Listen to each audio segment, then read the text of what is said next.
उस बरस 12 रबीउल अव्वल को पैगंबर इस्लाम की पैदाइश के दिन सऊदी अरब के शाह फैसल लोगों से मिल रहे थे और इंतजारगाह में कुवैती वफद भी इनसे मिलने का मुंतजर था। शाह फैसल के भतीजे फैसल बिन मसाइद इस कुवैती वफद से बातचीत में मसरूफ थे। जब वफ्द की मुलाकात का वक्त आया तो शाह फैसल अपने भतीजे फैसल बिन मसाइद को बोसा देने के लिए आगे बढ़े। अपने जुब्बे से रिवॉल्वर निकाला और शाह फैसल को 2 गोलियां मार दी। कातिल ने पहली गोली इनकी थोड़ी और दूसरी कान पर मारी। कहा जाता है कि एक तीसरी गोली भी चली थी जो इन्हें नहीं लगी।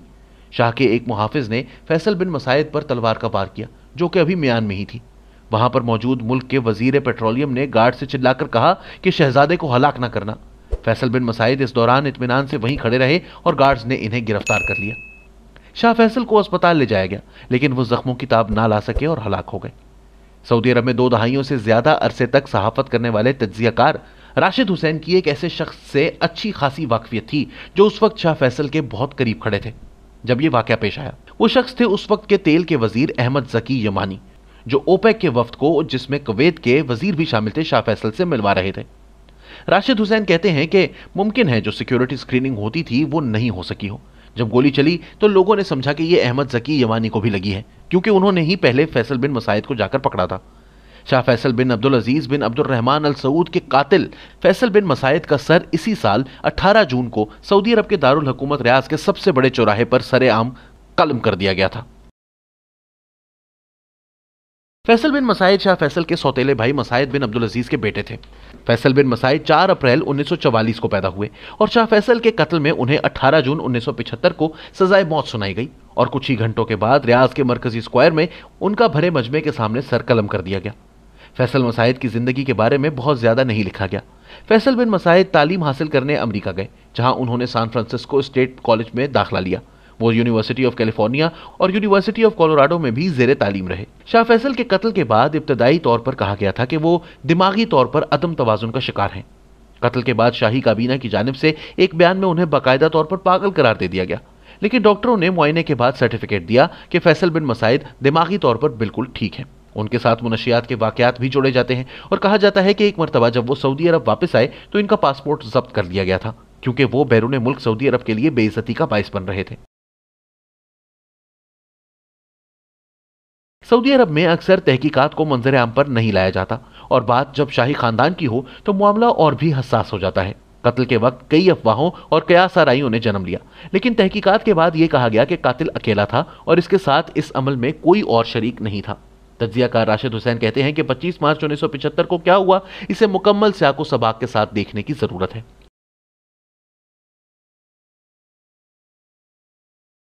इब्तदाई तौर पर तो यही कयास आराइयां हुई कि शहजादे ने अपने भाई की हलाकत का बदला लेने के लिए शाह फैसल पर गोली चलाई।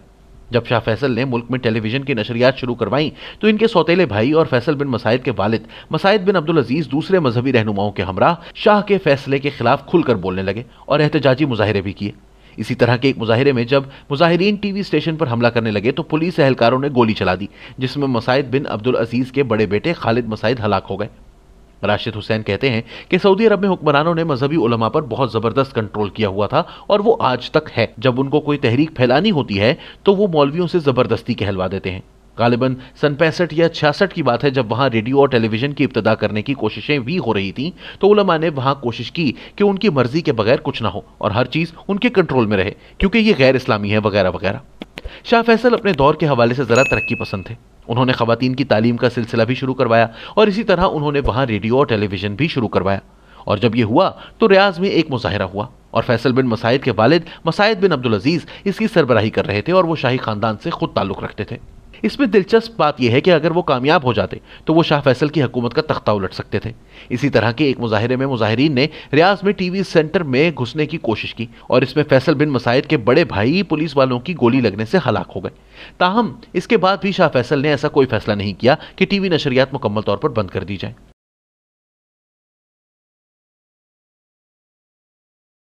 राशिद हुसैन कहते हैं कि शाही खानदान में हमेशा एक दूसरे के खिलाफ रकाबतें और इख्तलाफात पाए जाते हैं और शाह फैसल के खिलाफ रकाबत की एक बड़ी वजह तो यह भी थी कि शाह फैसल बजाते खुद शाह सऊद को हटाकर बादशाह बने थे। फैसल से पहले शाह सऊद जो शाह अब्दुल अजीज के सबसे बड़े बेटे थे और वली अहद थे वो बादशाह बने थे, लेकिन फैसल एक तरह से इनकलाब लाए कि शाह सऊद से मुल्क नहीं चल रहा है और इन्हें तख्त छोड़ने पर मजबूर किया। 16 محالہ شاہی خاندان کے اندر اختلافات تو موجود ہی تھے۔ مساعد صاحب نے ان اختلافات کو بھی استعمال کرنے کی کوشش کی اور انہیں استعمال کر کے شاہ فیصل کے خلاف ایک تحریک پیدا کرنے کی کوشش کی، جس سے شاہ فیصل بہت سختی سے نمٹے۔ مساعد نے وہاں کی مذہبی فورسز یعنی متووں کو اپنے ساتھ ملایا ہوا تھا کہ اگر وہ ساتھ ہوں گے تو یہ جنگ جیتی جا سکتی ہے۔ اس وقت تو یہ کچھ نہ کر سکے، لیکن ان کے دل میں کانٹا چبھا رہا۔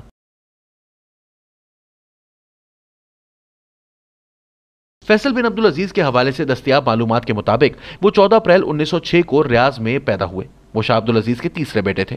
ان کی ماں طرفہ بنت عبداللہ کا تعلق عبد الوہاب کے مذہبی گھرانے سے تھا اور ان کی شادی شاہ عبدالعزیز کے ریاض کو فتح کرنے کے بعد ہوئی تھی۔ فیصل ابھی 6 ماہ کے تھے کہ ان کی والدہ وفات پا گئی۔ ان کی پرورش ان کے نانا نانی نے کی اور ابتدائی تعلیم بھی انہی کی ذمہ داری رہی۔ 1919 میں برطانوی حکومت نے شاہ عبدالعزیز کو لندن مدعو کیا تو وہ ذاتی مصروفیات کی وجہ سے نہ جا سکے، لیکن فیصلہ یہ ہوا کہ ان کی جگہ ان کے بڑے بیٹے شہزادہ ترکی جائیں گے، لیکن اسپینش فلو کی وجہ سے شہزادہ ترکی کی وفات ہو گئی تھی۔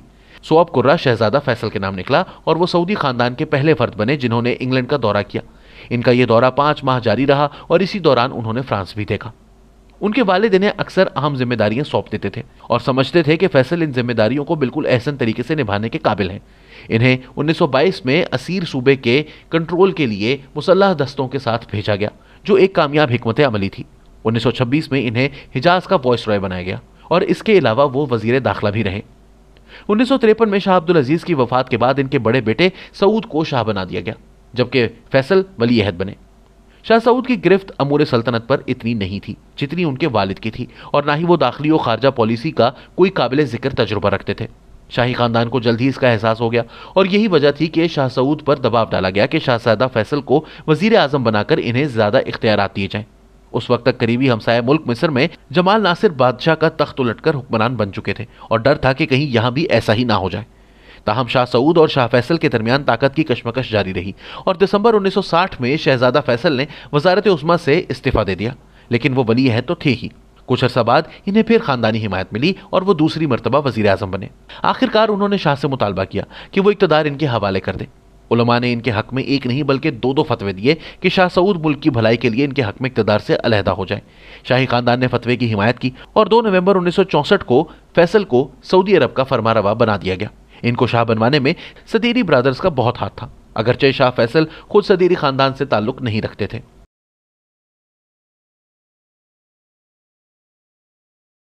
کہا جاتا ہے کہ شاہ عبدالعزیز کی سب سے زیادہ پسندیدہ بیوی صدیری قبیلے سے تعلق رکھنے والی حصہ بنت احمد الصدیری تھی، اور ان سے ان کے سب سے زیادہ بیٹے پیدا ہوئے تھے اور سبھی اعلیٰ عہدوں پر فائز رہے۔ بااثر صدیری بھائیوں کے اس گروہ کو صدیری 7 بھی کہا جاتا تھا۔ شاہ فیصل اگرچہ خود صدیری ماں کی اولاد نہیں تھے، لیکن انہوں نے اقتدار میں آنے کے لیے 7 صدیری بھائیوں سے حمایت حاصل کی تھی اور شاہ سعود کو اقتدار سے ہٹوانے میں ان کا بہت کردار تھا۔ شاہ فیصل نے اقتدار سنبھالتے ہی ان بھائیوں کو بڑے بڑے اہم عہدے دیے۔ فیصل بن مساعد کے والد مساعد بن عبدالعزیز کا تعلق اس طاقتور اور با اثر صدیری قبیلے سے تھا جس نے شاہ فیصل کے اقتدار میں آنے میں ان کی بہت مدد کی تھی۔ تاہم مساعد بن عبدالعزیز شاہ فیصل کی ماڈرنائزیشن کی پالیسی سے اختلاف رکھتے تھے۔ شاہ فیصل کی موت کے بعد ان کے سوتیلے بھائی شاہ خالد سعودی عرب کے فرمانروا بنے اور ان کی 1982 میں موت کے بعد سعودی عرب کی بادشاہت 2 مرتبہ صدیری خاندان کے پاس جا چکی ہے۔ پہلے شاہ خالد کے بعد شاہ فہد بادشاہ بنے جن کا اقتدار 2005 تک رہا۔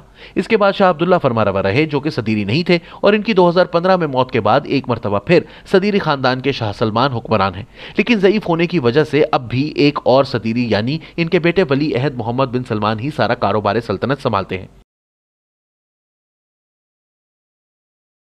شاہ فیصل نے بادشاہ بنتے ہی پہلے تو خاندان کے لوگوں کو ساتھ ملا کر مستقبل میں بادشاہ چننے کے لیے کونسل بنائی تاکہ یہ مسئلہ مستقل طور پر ہی حل ہو جائے کہ کسے اگلا بادشاہ بنانا ہے، اور اس کے بعد اس میں شاہی خاندان کے اہم لوگوں کو اہم عہدوں پر تعینات کیا جن میں ان کے سگے سوتیلے بھائی سبھی شامل تھے۔ انہوں نے کئی پاپولر فیصلے کیے جن سے ان کو عوام میں بڑی پذیرائی ملی۔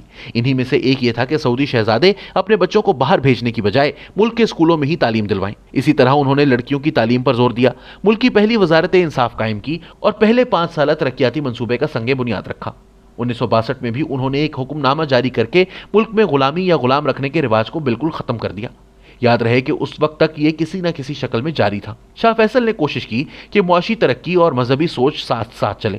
ایک طرف وہ کوئی ایسا فیصلہ نہ کرتے جس میں مذہبی علماء کی حمایت شامل نہ ہوتی، لیکن دوسری طرف وہ ہر اس قسم کی مخالفت کو کچل دیتے جس کے بارے میں شبہ بھی ہوتا کہ اس سے ترقی یا ان کی حکمرانی کو مسئلہ پیدا ہو سکتا ہے۔ انہوں نے रेडिकल उलमा को कंट्रोल किया, और जब इन्हें मुशीरों ने मशवरे दिए कि मुल्क में खवातीन की तालीम जैसे इनकलाबी फैसले करने से इनके खिलाफ मजहबी बरादरी की नफरत बढ़ सकती है, तो उन्होंने इसे मानने से इनकार किया। लेकिन इसके बरक्स जब इन्हें कहा गया कि मुल्क का कोई आइन बनाए, तो उन्होंने कहा कि कुरान ही हमारा आइन है। वो कम्युनिस्ट्स के बहुत खिलाफ थे और इनकी खारजा पॉलिसी का एक बहुत बड़ा हिस्सा इस्लाम ही था। वो समझते थे कि इस्लाम और कम्युनिज्म एक दूसरे की जिद हैं और इनमें कभी मुताबिकत नहीं हो सकती। शायद इसी वजह से वो रूस से दूर थे और अमेरिका के ज्यादा करीब।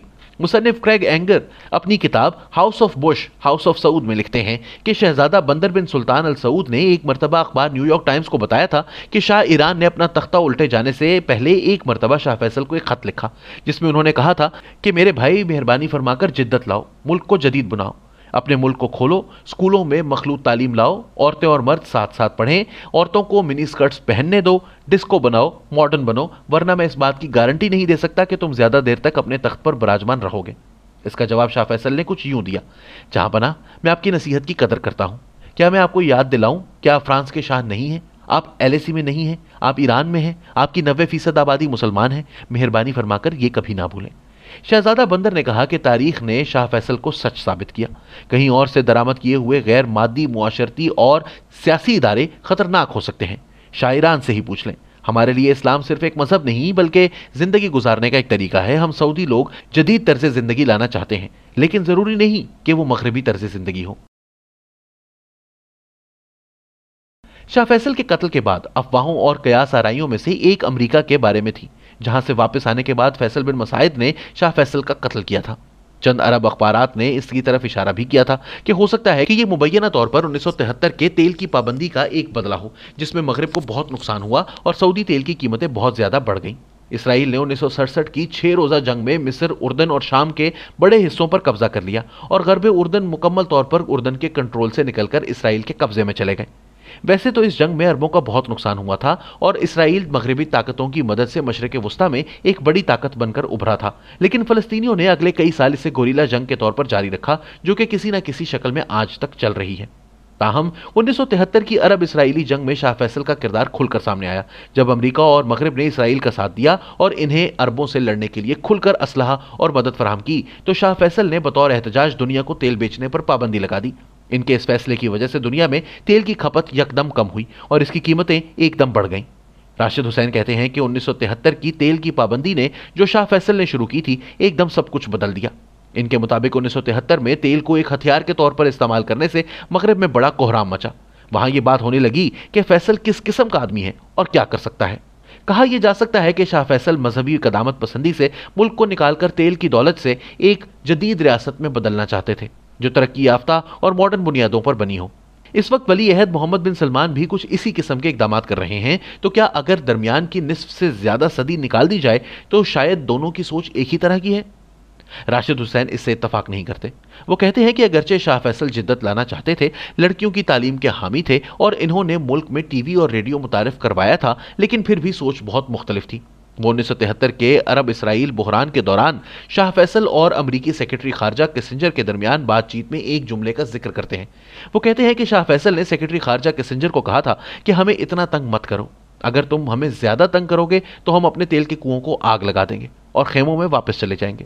राशिद हुसैन समझते हैं कि सिर्फ शाह फैसल में यह जुर्रत थी कि वो ये कह सकते कि हम खेमों में वापस चले जाएंगे। अब शायद कोई ऐसा कहने का सोच भी नहीं सकता।